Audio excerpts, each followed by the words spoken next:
আসসালামু আলাইকুম সবাইকে, আশা করি সবাই ভালো আছেন। আজকে আমরা রান্না করছি গরু মাংস। তো শুরুতেই আমরা এখানে গরু মাংস ধুয়ে রেখেছিলাম।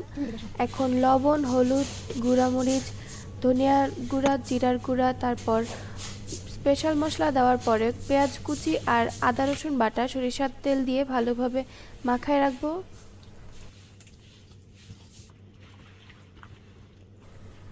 পাতিলে সরিষা তেল দিয়ে দিলাম আর তেজপাতা, দারচিনি, লবঙ্গ, এলাচ আর কালো এলাচ দেওয়ার পরে নাড়াচাড়া করে আমরা ম্যারিনেট করে রাখা সেই গরুর মাংসগুলো দিয়ে দেব।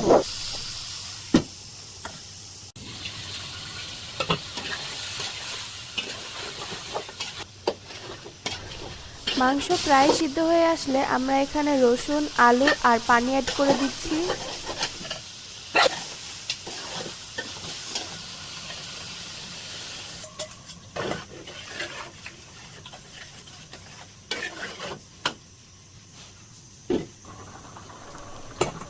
আমাদের মাংস রান্না রেডি। আশা করি সবার ভালো লাগলো।